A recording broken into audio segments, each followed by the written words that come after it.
Bonjour, aujourd'hui on vous présente une interview avec Tijan Salon, le rookie français de Charlotte Hornets.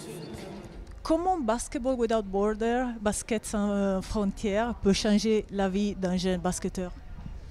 Je dirais puisque comme c'est un camp qui regroupe énormément de monde, la plupart de très bons joueurs en Europe ou aux États-Unis en tout cas, bah, ça peut changer puisque on est vu par des équipes NBA, des scouts, par un grand nombre de monde, donc forcément ça peut avoir un petit impact sur le début de ta carrière, je pense. Et puis pour toi, le NBA Draft, tu as été choisi, le rêve qui devient réalité. Comment tu as vécu ce moment? C'est un très beau moment pour moi et pour ma famille, forcément. Même pour mon entourage d'où je viens, dans l'équipe où j'étais, forcément c'était un bon moment pour tout le monde. Ça fait extrêmement plaisir. C'est comme un achèvement, mais d'un début. Donc c'était le début de grandes choses et aussi le mérite d'un travail acharné que j'ai eu durant ces dernières années.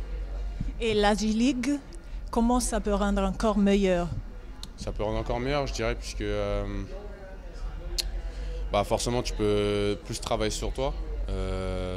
Après ça dépend de ta mentalité, mais moi en tout cas quand j'y vais c'est pour devenir meilleur, pour m'améliorer et pouvoir retranscrire tout ça après sur le terrain en NBA. C'est la première envie que j'ai, moi, dès que je vais là-bas, c'est pouvoir m'améliorer pour être efficace quand je vais là-bas après. Tu sais que Wembanyama a parlé très bien de toi, il a dit que tu te bats beaucoup, que tu travailles très durement et tu mérites beaucoup. Qu'est-ce que ça veut dire pour toi? C'est réel, pour moi c'est totalement normal. Il me connaît, il sait comment ça marche et même si j'ai des phases difficiles, par exemple, je marque pas, je fais pas des bonnes choses, c'est dur en tout cas. Il sait très bien que moi, peu importe que ça se passe bien ou pas, je vais quand même avoir la même mentalité, toujours travailler, même les jours off, toujours un truc à faire. Et je souhaite devenir le meilleur, donc forcément, peu importe la situation dans laquelle je suis, je continuer à travailler et jamais abandonner. Régime avant le match et après le match, qu'est-ce que tu aimes manger? Tu aimes plus nourriture française ou tu manges quoi J'aurais préféré la nourriture française, mais après bon, j'ai pas vraiment le choix vu que je suis aux États-Unis. Mais sinon moi je préfère manger que le repas du midi. Si c'est le match du soir, je mange juste le repas du midi. Après c'est juste un petit snack, beaucoup de fruits. Petit pancakes et après c'est bon, après moi j'attaque le match.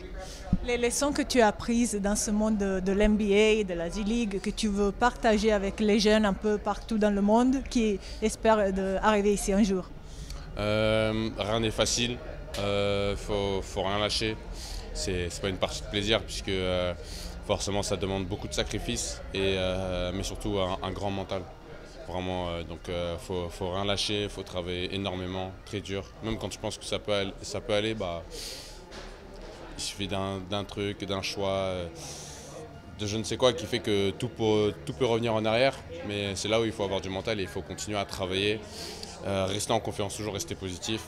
Et peu importe, même si ça se passe mal, l'heure va arriver. Et ce jour-là, tout le travail qui a été fait, il va payer. Un petit coucou à tes fans dans le monde. Merci beaucoup à tout le monde, pour toutes les personnes qui me suivent et qui continuent à me supporter à travers mes performances, dans les moments durs comme dans les bons moments. Ça fait extrêmement plaisir et j'espère continuer et continuer à vous faire réagir. Du Barclays Center de Brooklyn pour CNeWeb, Valérie Albino. Ciao.